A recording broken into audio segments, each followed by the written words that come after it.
Irán es uno de los países más malentendidos del planeta.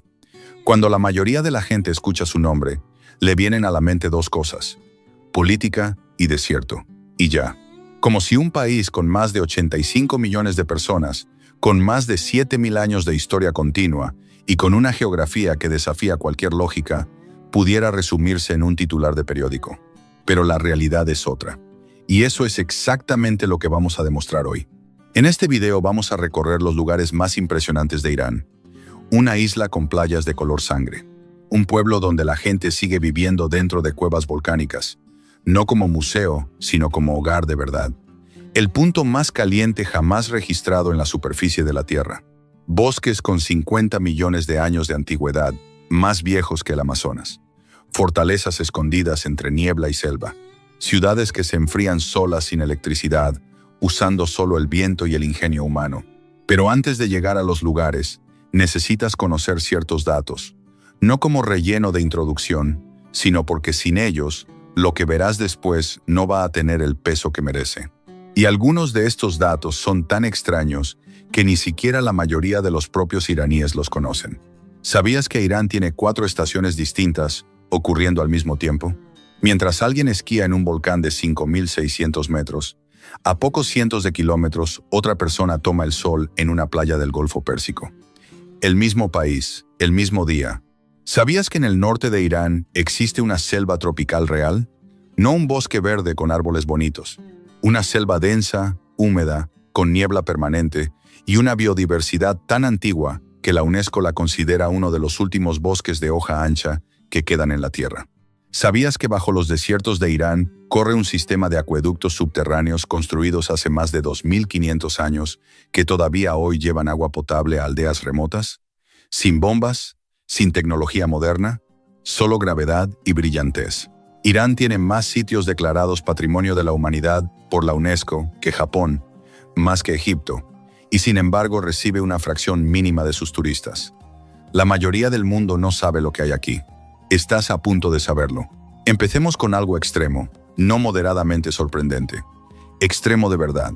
El lugar más caliente jamás registrado en la superficie de la Tierra no está en el Sahara, no está en el Valle de la Muerte, no está en el interior de Australia, está en Irán. En el desierto de Lut, los satélites de la NASA midieron una temperatura de 70,7 grados centígrados en el suelo. No en el aire, en el suelo.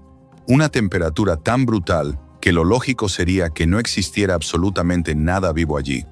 Y sin embargo, los investigadores encontraron organismos microbianos adheridos a la sal y la piedra.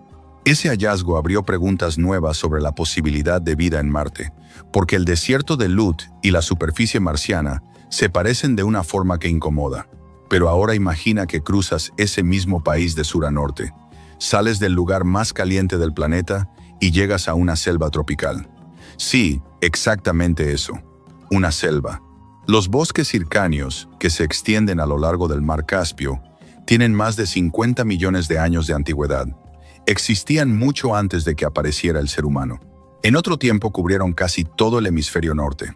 Hoy sobreviven únicamente en una franja estrecha entre Irán y Azerbaiyán, y la UNESCO los reconoce como uno de los últimos bosques templados antiguos que quedan en pie sobre la Tierra.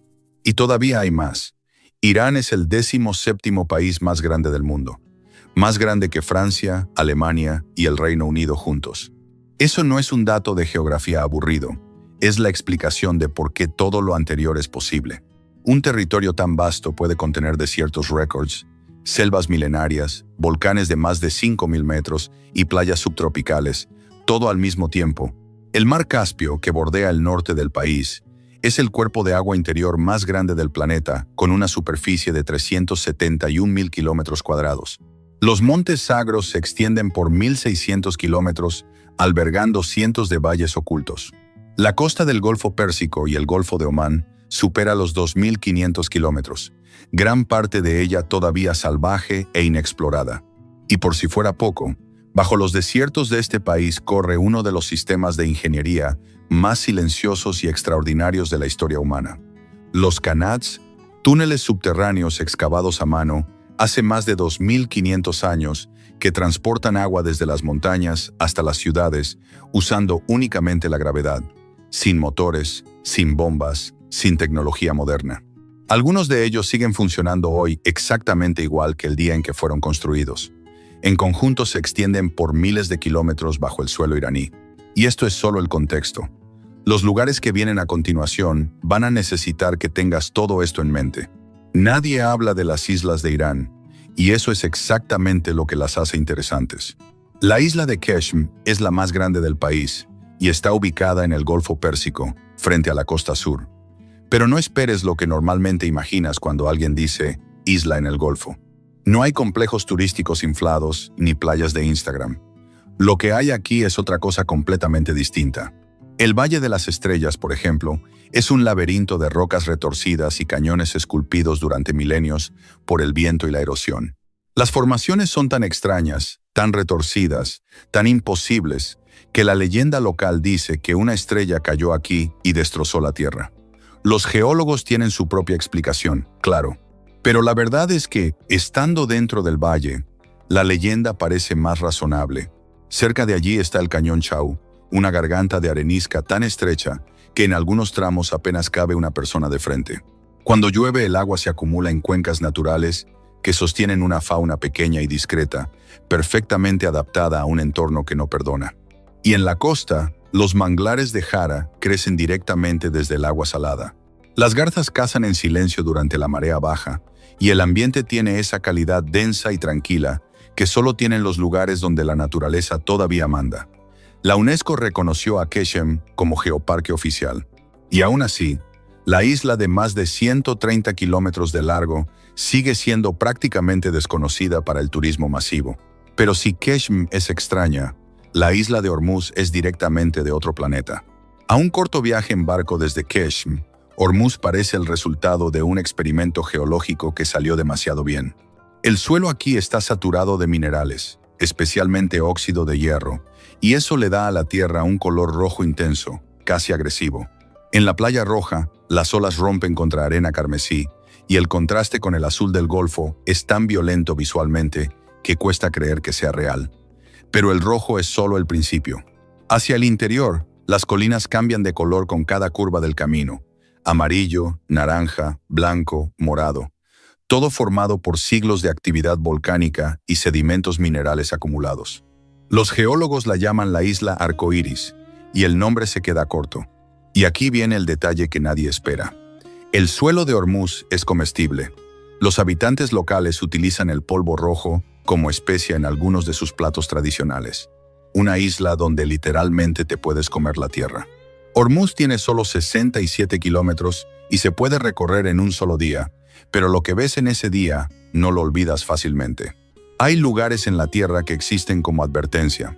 El desierto de Lut es uno de ellos. Ya mencionamos el número, 70,7 grados centígrados en la superficie del suelo, pero un número no transmite lo que realmente significa estar en ese lugar. No hay sombra, no hay agua, no hay asentamientos permanentes. El aire vibra, el horizonte se deforma, y el suelo, ese suelo negro de basalto en la meseta de Gandonberian, absorbe el calor como una olla cerrada al máximo. Los científicos calcularon que en esa zona, el calor acumulado es tan intenso que durante décadas se creyó que era completamente estéril, que nada, absolutamente nada, podía sobrevivir allí. Estaban equivocados. Encontraron microorganismos, vivos, adheridos a la sal y a la roca, existiendo en condiciones que ningún manual consideraba compatibles con la vida. Ese descubrimiento no es solo una curiosidad biológica. Cambió la forma en que los científicos piensan sobre la posibilidad de vida en otros planetas, porque el desierto de Lut y la superficie de Marte se parecen demasiado como para ignorarlo. Pero lo más impresionante visualmente no es el calor. Son los caluts, enormes formaciones rocosas esculpidas por el viento, durante milenios que se levantan de la arena, como las ruinas de una ciudad que nadie construyó. Crestas afiladas, torres de piedra, pasillos entre paredes que el viento sigue tallando cada día. Desde el aire parecen una civilización extraterrestre abandonada. Desde el suelo, te hacen sentir microscópico de una manera que pocas cosas en la naturaleza logran.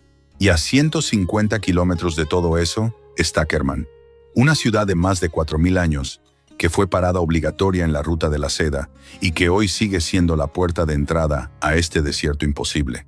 Su corazón histórico es el complejo Ganjali Khan, construido en el siglo XVII, un bazar, una mezquita y unos baños públicos que conservan sus mosaicos originales con una precisión que desafía el tiempo.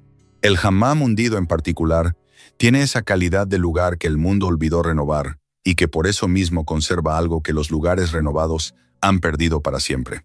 Pero lo que hace única a Kerman no es solo su historia, es la combinación. Aquí puedes dormir en un caravanserai tradicional de siglos de antigüedad y al amanecer del día siguiente estar caminando entre los caluts del desierto de Lut como si pisaras otro planeta. Ese contraste entre lo humano y lo absolutamente inhóspito es difícil de encontrar en cualquier otro lugar del mundo.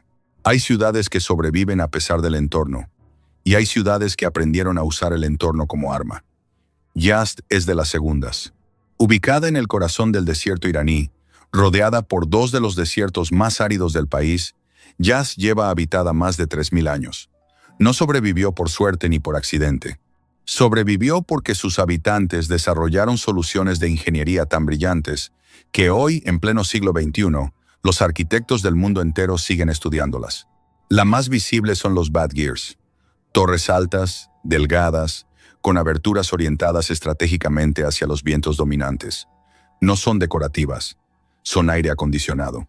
Capturan incluso la brisa más débil, la canalizan hacia el interior de las casas y la dirigen hacia habitaciones subterráneas donde el aire se enfría antes de circular por los espacios habitables. Sin electricidad, sin motor, sin ningún componente que pueda romperse o agotarse. Solo física, geometría y un conocimiento profundo del clima local acumulado durante generaciones. El resultado es que en pleno verano del desierto, el interior de estas casas se mantiene a una temperatura soportable, mientras afuera el sol calcina todo lo que toca. Pero Yazd no es solo ingeniería, es también uno de los últimos reductos del zoroastrismo, una de las religiones más antiguas del mundo. Su templo del fuego alberga una llama que, según la tradición, ha permanecido encendida de forma continua durante más de 1500 años. No es una llama simbólica ni recreada para turistas. Es la misma llama, alimentada y custodiada sin interrupción a través de conquistas, imperios, guerras y siglos de cambio. Hay algo profundamente humano en eso, en la decisión colectiva de no dejar que una luz se apague. Desde arriba, la ciudad parece una ola de cúpulas color arena que se extiende hasta donde alcanza la vista. Los callejones de adobe se entrecruzan como un laberinto orgánico que creció sin planos, siguiendo solo la lógica del sol y del viento. Y debajo de todo eso, invisible pero presente, corre el sistema de canals que lleva agua hasta la ciudad desde las montañas lejanas, usando únicamente la gravedad. Yazd no grita, no impresiona con tamaño ni con lujos, impresiona con inteligencia. Y eso, en un mundo que confunde grandiosidad con genialidad, es más raro de lo que parece. Si hubiera una ciudad en el mundo cuya alma estuviera hecha de palabras, sería Shiraz. Durante siglos fue el centro cultural más influyente del mundo islámico. No por sus ejércitos, ni por sus riquezas, por sus poetas. Hafez y Saadi nacieron aquí, y sus versos no quedaron encerrados en libros universitarios. Quedaron en la boca de la gente. Hoy sus tumbas no son monumentos fríos de mármol donde nadie va. Son lugares vivos donde la gente se sienta, recita versos en voz alta y deja poemas escritos a mano entre las flores. Eso no pasa en muchos lugares del mundo. Que una ciudad siga llorando y celebrando a sus poetas 700 años después dice algo muy específico sobre su carácter. Pero Shiraz también tiene una mezquita que lo cambia todo. La mezquita Nasir al-Mulk, conocida como la Mezquita Rosa, no parece real la primera vez que la ves. Cada mañana temprano, cuando el sol comienza a entrar a través de sus enormes vidrieras de colores, la sala de oración se convierte en algo difícil de describir con precisión. Ondas de luz roja, azul, verde y dorada cubren el suelo, las columnas y las personas que están dentro. Ninguna fotografía lo captura bien, ninguna. Porque la luz se mueve, cambia con cada minuto que pasa y tiene una textura que solo existe en ese espacio, a esa hora, con ese sol. Y luego está el santuario de Shah Cheragh. Sus paredes y techos están completamente cubiertos de pequeños azulejos de espejo, miles y miles de fragmentos que reflejan la luz en todas las direcciones al mismo tiempo. Entrar ahí es entrar dentro de una lámpara de araña. Es uno de esos lugares que te obligan a quedarte quieto un momento, sin saber muy bien por qué. Pero si Shiraz es el alma de Persia, lo que está a menos de 1 hora de la ciudad es su memoria más poderosa. Persépolis no era solo un palacio, era una declaración hecha en piedra. Construida hace más de 2500 años por Darío el Grande, fue la capital ceremonial del Imperio Aqueménida, el imperio más grande que el mundo había visto hasta entonces. La entrada todavía está custodiada por la Puerta de Todas las Naciones, flanqueada por toros de piedra de tamaño monumental. Y en las escaleras y muros que siguen en pie, hay algo que detiene a cualquiera que lo ve: los relieves.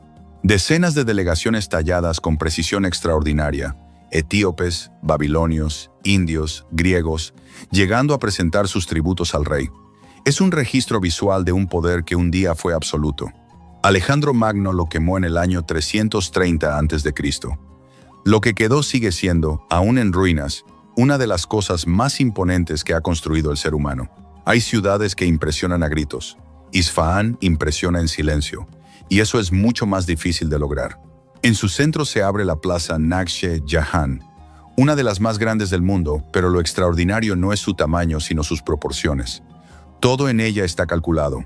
La distancia entre los edificios, la altura de los minaretes, la relación entre los espacios abiertos y las fachadas que los rodean. Los arquitectos modernos la estudian todavía hoy como un ejemplo de urbanismo que difícilmente se ha superado. En su época, el Shah Abbas la mandó construir para que el mundo entero entendiera de un solo vistazo lo que era Persia. La mezquita Shah domina uno de sus extremos, con una cúpula revestida de azulejos en 7 tonos de azul, que cambian de color según la hora del día. Pero su secreto está dentro. Si te paras exactamente en el centro de la sala principal y susurras algo, el eco te devuelve el sonido amplificado desde todos los ángulos al mismo tiempo. Los arquitectos del siglo XVII diseñaron esa acústica a propósito, sin ordenadores, sin simulaciones, solo conocimiento y obsesión por el detalle. Frente a ella, la mezquita Sheikh Lotfollah es más pequeña, pero más refinada todavía. Fue construida exclusivamente para la familia real, y se nota, en el interior, un único rayo de luz recorre la cúpula como si fuera un reloj solar en movimiento. Y por fuera, el revestimiento de azulejos cambia de crema a dorado y de dorado a rosa suave, dependiendo de cómo caiga el sol. Un edificio que se transforma durante el día sin moverse un centímetro.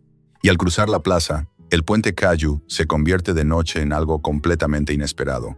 Sus 33 arcos iluminados sobre el río se llenan de gente que canta, conversa y toca música. No es un evento programado ni un espectáculo turístico. Es simplemente lo que hacen los habitantes de Isfahán desde hace siglos cuando cae el sol. Pero si Isfahán es la elegancia en grande, Kashan es la elegancia íntima.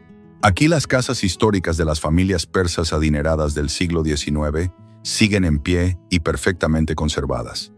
La casa Tabatabai y la casa Borujerdi no son museos fríos. Son espacios donde todavía puedes sentir cómo se vivía.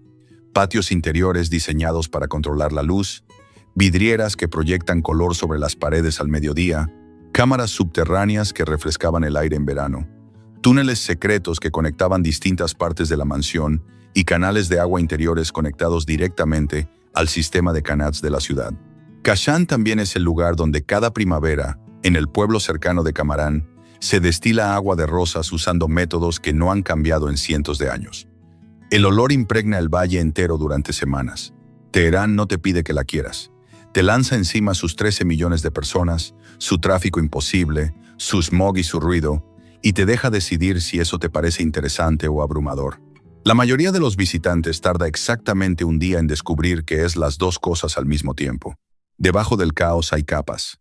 El Palacio de Golestán, por ejemplo, es un mundo aparte en el centro de la ciudad, un complejo de la era Qajar con salones cubiertos de espejos, tronos reales, patios de mosaicos y una colección de arte que registra el momento exacto en que Persia comenzó a mirarse en el espejo de Europa, sin dejar de ser completamente ella misma.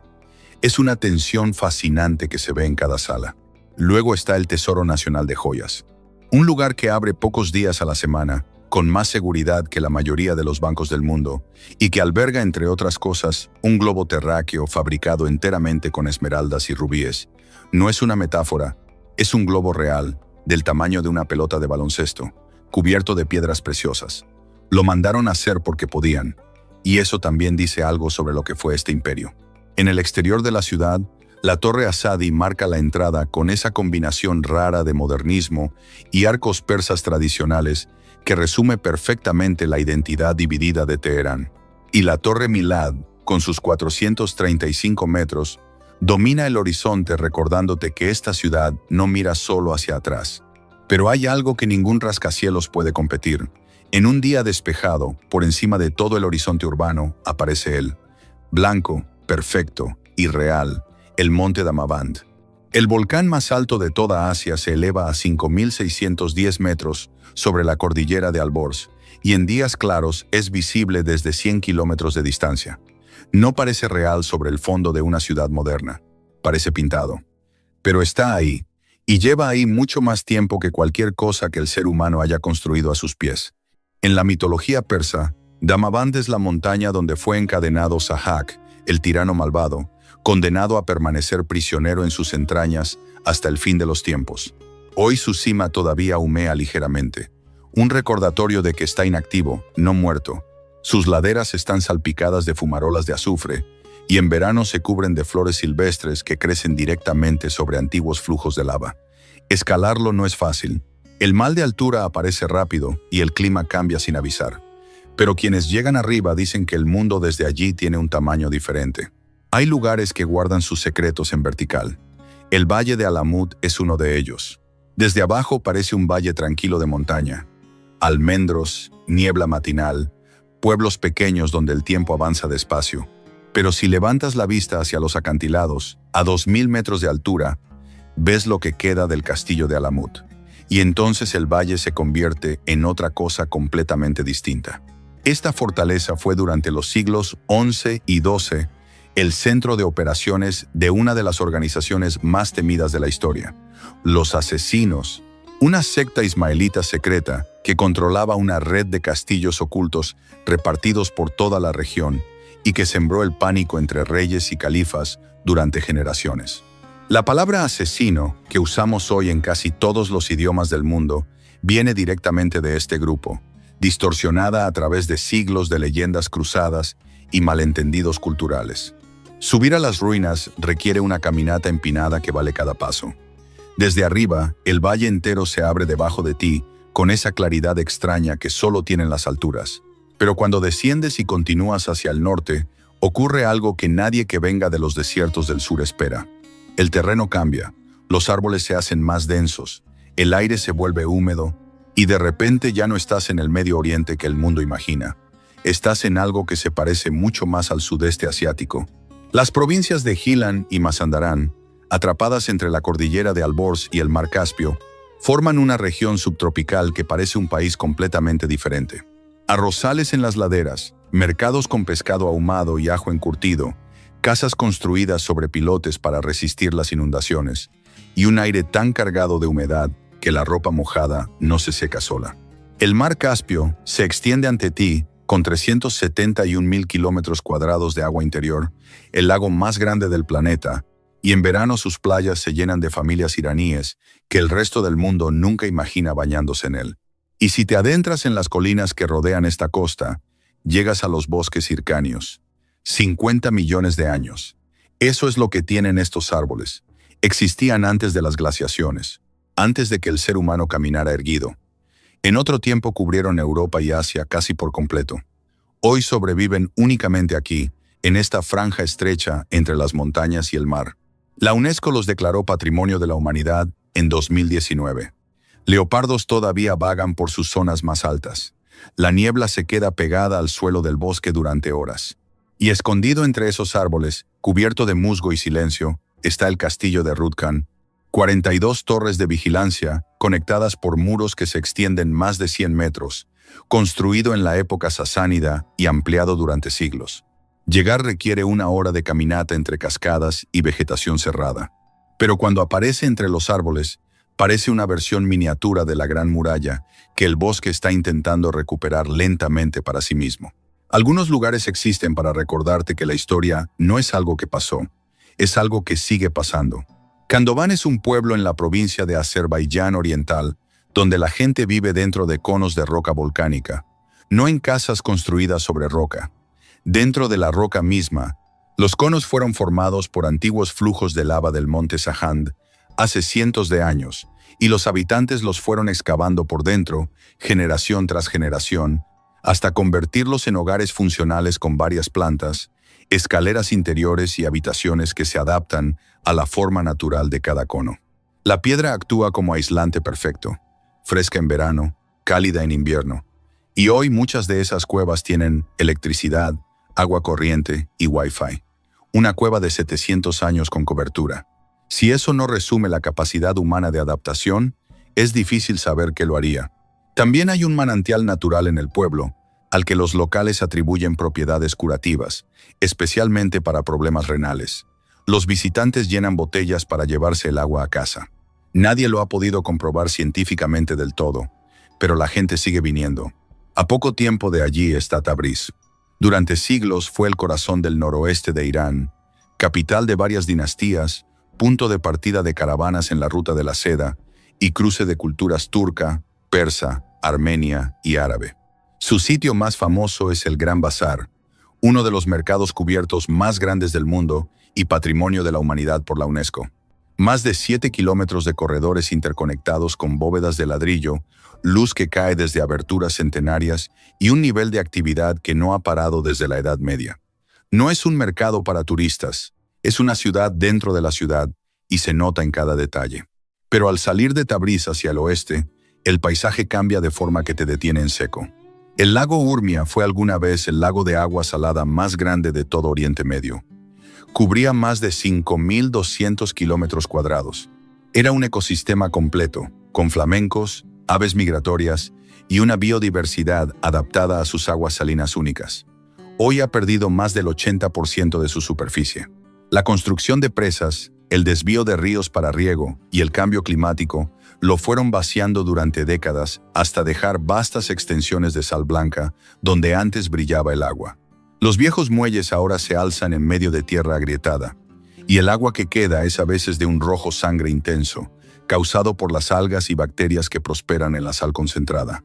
Hay algo profundamente perturbador en esa belleza, un lago que se muere en colores. Se están haciendo esfuerzos para recuperarlo. Redirección de ríos, planes de conservación, presión internacional.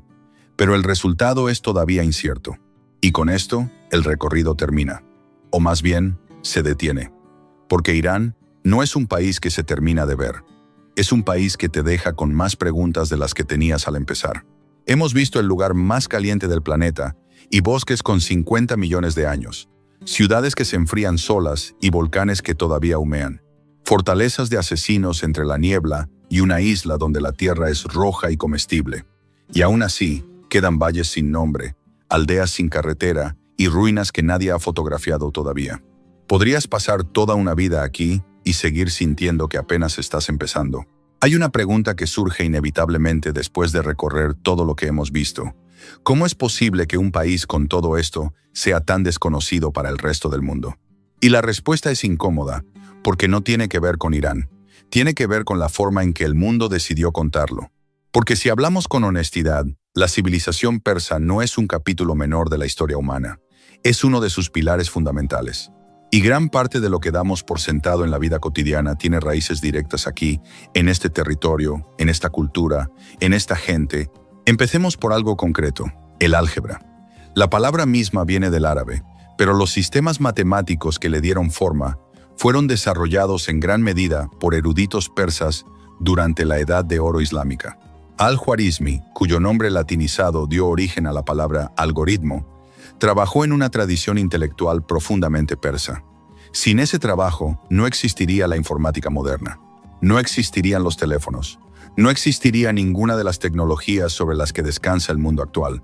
Es una cadena de consecuencias que va desde los salones de estudio de Persia hasta la pantalla en la que estás viendo este video ahora mismo. Luego está el diseño de jardines, lo que hoy llamamos jardín formal, con su geometría, sus canales de agua, sus cipreses y sus rosales ordenados en simetría perfecta, es una invención persa. El concepto del paraíso como jardín cercado viene directamente de la palabra persa pairidaesa. Ese diseño viajó con el imperio persa hacia el este, Llegó a la India mogol y se convirtió en el principio estético detrás del Taj Mahal. Está en los jardines de la Alhambra en España. Está en los patios de las mezquitas de todo el mundo islámico. Hay algo persa en cada jardín simétrico que existe en el planeta. Y las alfombras. Las alfombras persas no son solo un producto artesanal, son una forma de arte con una gramática visual tan compleja que cada región de Irán tiene su propio lenguaje de patrones, colores y simbolismos. Una alfombra de Tabriz no se parece a una de Isfahán ni a una de Kerman. Cada una cuenta algo diferente sobre el lugar donde fue hecha y la persona que la tejió. Hoy siguen considerándose las mejores del mundo, y las más antiguas que se conservan tienen más de 2000 años. Pero hay algo todavía más extraño y menos conocido. El helado, o al menos su precursor más directo, probablemente se inventó en Persia. Los antiguos persas almacenaban nieve en fosas subterráneas llamadas yakchal, la mezclaban con agua de rosas y con jugos de frutas y creaban un postre frío que consumían incluso en verano. Las yakchal eran construcciones de adobe con una geometría específica que permitía mantener temperaturas bajo cero en el interior, incluso cuando afuera el calor era extremo. No había electricidad, no había refrigeración mecánica, solo física, forma y un entendimiento del calor que sigue siendo admirable. Y está el sistema postal. El primer servicio de correo organizado de la historia fue creado por el Imperio Aqueménida. Una red de estaciones de relevos a caballo que cruzaba todo el imperio, desde el Mediterráneo hasta la India, capaz de entregar mensajes en días a través de miles de kilómetros. Heródoto quedó tan impresionado que escribió sobre él con asombro.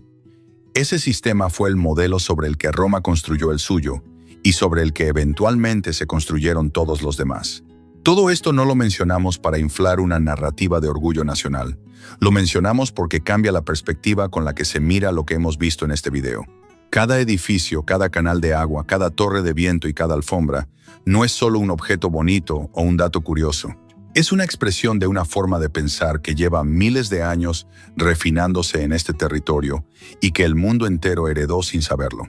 Y esa quizás sea la paradoja más grande de Irán. Que un país tan presente en los cimientos de la civilización humana siga siendo, para la mayoría del mundo, un completo desconocido.